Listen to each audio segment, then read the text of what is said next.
Okay, so good afternoon, everyone. My name is Sam Mercer, and I'm a sophomore chemical engineering major here at UNH SEPS. And I'm joined by my two co-presenters, Janet Andrews and Yevgenia Men, both of which are undergraduate freshmen in the College of Liberal Arts.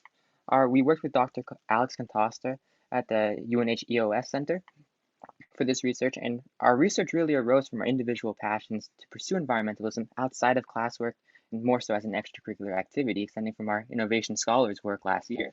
And as such, we've led to our presentation on using Internet of Things technology, or also called IoT, for a sustainable future.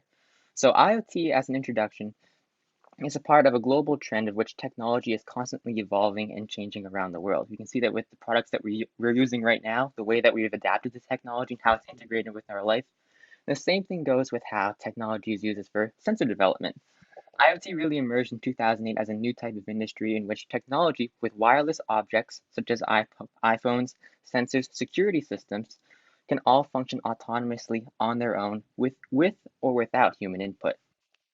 IoT is very flexible and all the applications use data collection to interpret and optimize applications regardless of industry.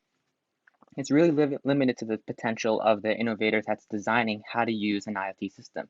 And although we have done technical development, which we're presenting at the ISE next week, our research study here focused on how can IoT be used positively for economic, social, and environmental impact and applications, and how has this translated into investor potential, and also what's the widespread trend that we can see in the near future.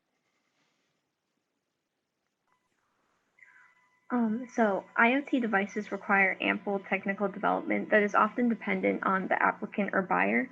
And this means that users consult with professional developers who also abide by regulatory measures to ensure data security, as IoT devices normally operate with fewer attachments in order to conserve power and increase efficiency. So you can see in figure one, that's the initial prototype that Sam developed in 2020.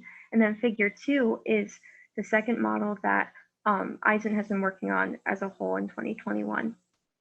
And so IoT has a pretty big environmental impact and a huge potential for environmental impact.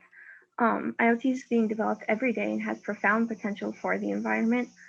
Sustainable IoT practices have been implemented in precision agriculture, sustainable water irrigation, ocean monitoring, and livestock management. Another example is with global carbon emissions, where IoT sensors can measure air pollution and create hotspots on Google Maps that are able to monitor geographical areas and help reduce CO2 emissions. And these technologies are in place of older models, can also accelerate data collection processes for environmental research progress. So you can see in the little pie chart that green sliver, which is a significant amount, has been the amount of carbon emissions that has been impacted and gotten rid of by IoT. IoT has made a significant sustainable and social impact on industries such as healthcare, energy, and infrastructure. And with the continuous advancement and implementation of IoT technology, our quality of life is bound to improve and ultimately create a more sustainable and happier society. However, this impact cannot be maintained without an economic incentive, which investors would provide for companies creating IoT solutions that are sustainable and will impact environmental and social sectors. So as impact and profit increase from the usage of such products, investors will be encouraged to further their investment, especially with the growth expected from IoT being used. So in essence, the economic incentive sustains development in social and environmental sectors, and which then leads to a more sustainable future. Wonderful. And in conclusion, we would like Sorry, to thank. I'm sorry, Sam, I have to cut you off there. You're over your 3 minutes. So we'll leave it there and we'll pick it up, okay? Great work, y'all. Thank you.